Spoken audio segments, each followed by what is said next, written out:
warahmatullahi wabarakatuh.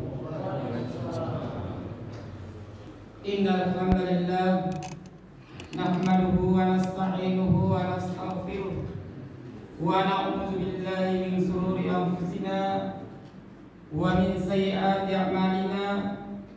May yahdihillahu fala mudilla lahu wa may yudlil fala hadiya lahu. Wa asyhadu an la ilaha illallah wahdahu la syarika lahu wa asyhadu anna Muhammadan abduhu wa rasuluh. Ya ayyuhalladzina amanu taqullaha haqqa tuqatih wa la tamutunna illa wa antum muslimun.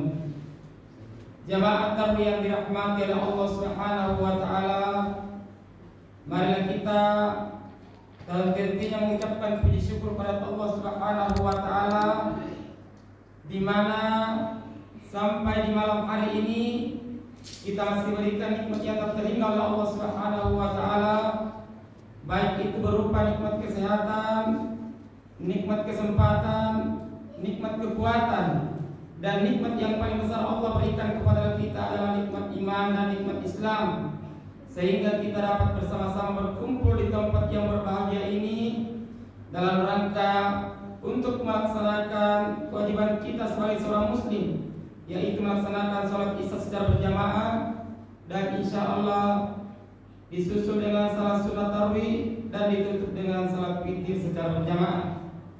Jamaah tarawih yang dirahmati oleh Allah Subhanahu wa taala, ada satu amalan yang dapat mendatangkan berkah, rahmat serta ampunan Allah Subhanahu wa taala, yaitu memperbanyak doa kepada Allah Subhanahu wa taala.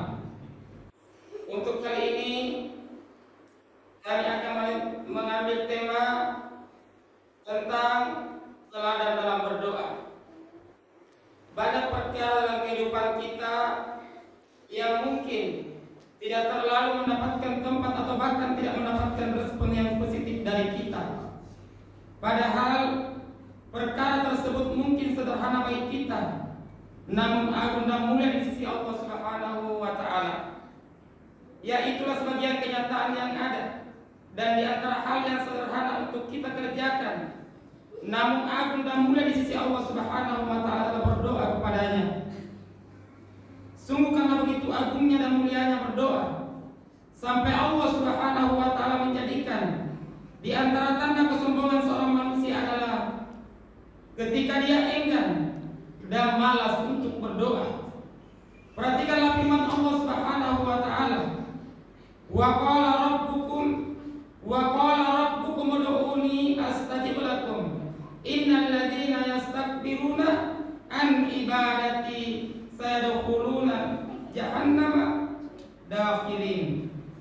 Dan Tuhanmu berfirman, berdoalah kepadaku, niscaya aku akan perkenankan bagimu. Sesungguhnya orang-orang yang sombong yang tidak mau berdoa kepadaku akan masuk neraka jahanam dalam keadaan hina-hina. Quran surah Ghafir ayat 60. Karena begitu agungnya dan mulianya berdoa, sampai kemudian Allah Subhanahu wa taala secara langsung berpesan kepada Rasulullah sallallahu alaihi wasallam untuk menyampaikan kepada hamba-hambanya bahwa Allah Subhanahu wa taala akan sangat dekat kepada setiap hamba yang berdoa kepadanya. Allah Subhanahu wa taala berfirman di dalam Al-Qur'an surah Al-Baqarah ayat 186, wa idza sa'alaka ibadi anni fa inni qaribun ujibu da'watad da'i idza da'an. Dan apabila hamba-hambaku bertanya kepadamu tentang aku, maka jawablah bahwasanya aku adalah dekat. Aku mengabulkan permohonan orang yang berdoa apabila ia memohon kepada aku. Jamaah taruh yang dirahmati oleh Allah Subhanahu wa taala, manusia memang terkadang membutuhkan motivasi dalam beramal kebaikan, termasuk di dalamnya adalah berdoa. Maka sebaik-baik motivasi adalah yang mengingatkan dan memberi contoh teladan terbaik dari manusia-manusia pilihan nabi-nabi Allah Subhanahu wa taala yang begitu sangat dekat dengan amalan berdoa dalam setiap detak dan nafas kehidupan mereka. Lihatlah dan perhatikanlah para nabi Allah Subhanahu wa taala yang amal doa mereka diabadikan oleh Allah Subhanahu wa taala beserta isi permintaan mereka dalam doa tersebut. Jamaah yang dirahmati oleh Allah Subhanahu wa taala, yang pertama, amal doa yang dilakukan oleh Nabi Ayub alaihissalam beserta isi dan kandungan permintaan doa beliau kepada Allah Subhanahu wa taala untuk disembuhkan dari penyakit yang dideritanya. Perhatikanlah firman Allah Subhanahu wa taala, wa ayyuba idnada rabbahu anni masaniyad durru wa anta arhamur rahimin. Dan ingatlah kisah Nabi Ayub ketika ia menyeru Tuhannya, ya Tuhanku, sesungguhnya aku telah ditimpa penyakit dan Engkaulah Tuhan yang Maha Penyayang di antara semua penyayang. Quran Surah Al-Anbiya ayat 83. Jamaah tahu yang dirahmati oleh Allah Subhanahu wa taala, dikisahkan bahwa Nabi Ayub adalah nabi yang dikaruniai harta yang melimpah, hewan ternak yang banyak, bangunan-bangunan yang luas, dan memiliki tanah yang sangat luas. Istrinya cantik jelita dan soleha, tetapi diuji oleh Allah Subhanahu wa taala dengan penyakit selama 18 tahun sehingga semua harta bendanya habis. Kemudian anak-anaknya, karena Nabi Ayub dikaruniai 12 anak, semuanya laki-laki, semuanya meninggal. Kemudian bangunannya habis, tanahnya habis, serta ternaknya. Dan Nabi Ayub alaihissalam ditinggalkan oleh orang-orang di sekitarnya karena penyakit yang dideritanya mengeluarkan bau yang sangat busuk. Bahkan dikisahkan bahwa Nabi Ayub dimakan oleh ulat, sampai-sampai karena sudah tidak ada lagi daging yang akan dimakannya, sampai ulat tersebut saling memakan dan tinggal dua yang tersisa, yaitu ulat yang mau memakan hatinya dan ulat yang akan memakan lidahnya, karena hanya lidah dan hatinya yang tersisa. Tetapi tidak bisa dimakan oleh ulat-ulat tersebut karena hatinya dan lidahnya senantiasa berzikir kepada Allah Subhanahu wa taala. Nabi Ayub selalu berdoa kepada Allah Subhanahu wa taala, ya Tuhanku, sesungguhnya aku telah ditimpa penyakit dan Engkaulah Tuhan yang Maha Penyayang di antara semua penyayang. Jadi Nabi Ayub berdoa kepada Allah Subhanahu wa taala, tidak langsung meminta untuk disembuhkan penyakitnya, tetapi Nabi Ayub memuji-muji Allah Subhanahu wa taala bahwa Engkaulah Tuhan yang Maha Penyayang di antara semua penyayang, sehingga Nabi Ayub dikabulkan doanya oleh Allah Subhanahu wa taala. Dan istrinya Rahmah, dia tidak tahu bahwa dia sudah sembuh. Ketika Rahmah datang, dia lihat ada orang yang jaga di rumahnya. Dia tidak tahu kalau yang ada di depannya itu adalah suaminya. Hanya di dalam hatinya mengatakan, ini milik suami saya sebelum dia sembuh, sebelum dia sakit. Dan ternyata betul bahwa yang di depannya itu adalah suaminya. Karena Nabi Ayub itu setelah dia sembuh dari penyakitnya, maka rezekinya dipatkan oleh Allah Subhanahu wa taala sebanyak 2 kali lipat. Anak-anaknya bertambah menjadi 24 orang karena setiap istrinya melahirkan kembar. Jadi anaknya sampai 24 orang. Jamaah tahu yang dirahmati oleh Allah Subhanahu wa taala, yang kedua, amal doa yang dilakukan oleh Nabi Zakaria alaihissalam beserta isi dan kandungan permintaan doa beliau kepada Allah Subhanahu wa taala untuk diberi keturunan yang baik. Perhatikanlah firman Allah Subhanahu wa taala di dalam Al-Qur'an surah Ali Imran ayat 38.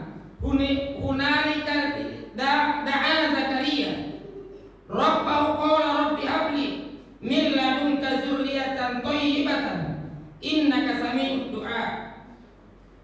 Di sana Zakaria berdoa kepada Tuhannya seraya berkata, "Ya Tuhanku, berilah aku dari sisi Engkau seorang anak yang baik. Sesungguhnya Engkau Maha pendengar doa." Jamaah tahu yang dirahmati oleh Allah Subhanahu wa taala, dikisahkan bahwa Nabi Zakaria adalah nabi yang terlambat dikaruniai anak oleh Allah Subhanahu wa taala.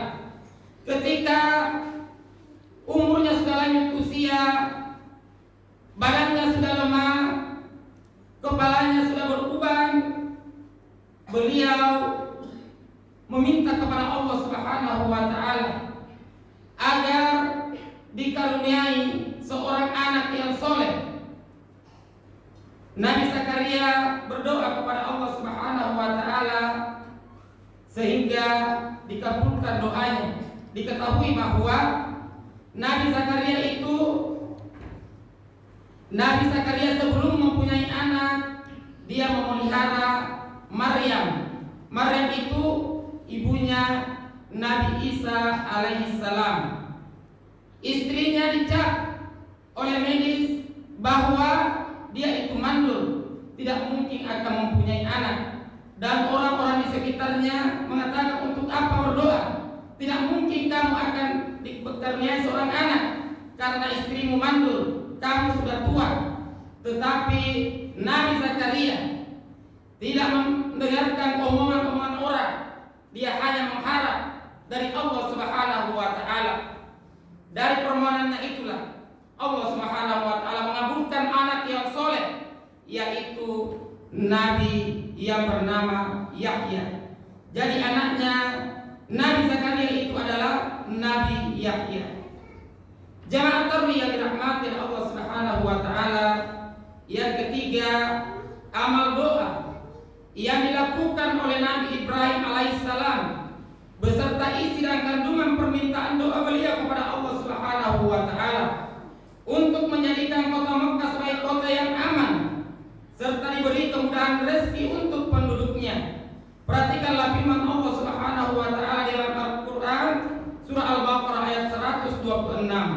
Rabbi ja'al hadza baladan aminan warzuq ahlahu minas samarati man amana minhum billahi wal yaumil akhir. Ya Tuhanku, jadikanlah negeri ini negeri yang aman sentosa dan berikanlah rezeki dari buah-buahan kepada penduduknya yang beriman di antara mereka kepada Allah dan hari kemudian.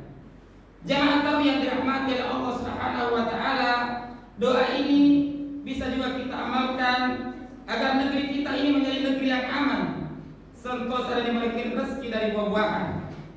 Jamaah tahu yang dirahmati oleh Allah Subhanahu wa taala, yang keempat, amal doa yang dilakukan oleh Nabi Musa beserta isi dan kandungan permintaan doa beliau kepada Allah Subhanahu wa taala untuk melapangkan dada dan memudahkan urusannya. Perhatikanlah firman Allah Subhanahu wa taala di dalam Al-Qur'an surat Thaha ayat 25 sampai ayat 26. Rabbi shrah li sadri wa yassir li amri. Ya Tuhanku, lapangkanlah untukku dadaku dan mudahkanlah untukku urusanku. Jamaah tahu yang dirahmati oleh Allah Subhanahu wa taala, dikisahkan bahwa Nabi Musa itu tinggal di istana Fir'aun. Ketika dia sudah dewasa, dia mendakwai Fir'aun. Kita ketahui bahwa Fir'aun itu adalah raja yang zalim. Semua anak laki-laki yang lahir dibunuhnya karena takut ada yang gantikan sebagai raja. Kemudian Nabi Musa yang sudah tadi mau mendakwai Fir'aun bersama dengan ditemani oleh saudaranya Harun. Beliau berdoa kepada Allah Subhanahu wa taala, Rabbi shrah li sadri wa yassir li amri. Ya Tuhan, lapangkanlah untukku dadaku dan mudahkanlah untukku urusanku. Karena kita ketahui bahwa Fir'aun Fir'aun itu mempunyai pasukan yang sangat kuat, tidak mungkin akan ditembus. Tetapi Allah sampai Nabi Musa alaihissalam selalu berdoa kepada Allah Subhanahu wa taala untuk dilapangkan dadanya. Dan ini juga bisa kita amalkan agar kita dimudahkan urusan kita. Jamaah tarawih yang dirahmati oleh Allah Subhanahu wa taala, yang kelima, amal doa yang dilakukan oleh Nabi Sulaiman beserta isi dan kandungan permintaan doa beliau kepada Allah Subhanahu wa taala untuk dikaruniai sebuah kerajaan yang tidak dimiliki oleh siapapun. Allah Subhanahu wa taala berfirman di dalam Al-Qur'an surah Shad ayat 35, Rabbighfirli wa habli mulkan la yanbaghi li ahadin min ba'di innaka antal wahhab. Ya Tuhanku, ampunilah aku dan anugerahkanlah kepadaku kerajaan yang tidak dimiliki oleh seorang jua pun sesudahku. Sesungguhnya Engkaulah yang Maha Pemberi.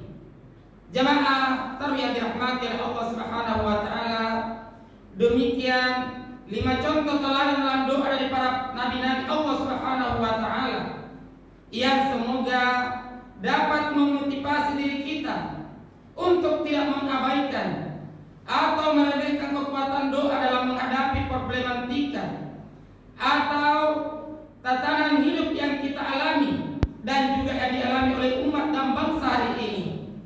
Karena doa adalah ibadah, maka berdoalah kepada Allah Subhanahu wa taala dengan penuh rendah diri dan dengan penuh kelembutan dan kesahduan. Mari kita renungkan firman Allah Subhanahu wa taala di dalam Al-Qur'an surah Al-A'raf ayat 55. Ud'u rabbakum tadarruan wa khufyatan innahu la yuhibbul mu'tadin. Berdoalah kepada Tuhanmu dengan merendah diri dan suara yang lembut.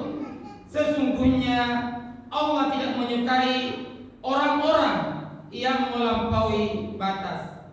Jamaah tarawih yang dirahmati oleh Allah Subhanahu wa taala, demikianlah apa yang dapat kami sampaikan. Mudah-mudahan dapat bermanfaat bagi kita semua. Kebenaran datang dari Allah Subhanahu wa taala.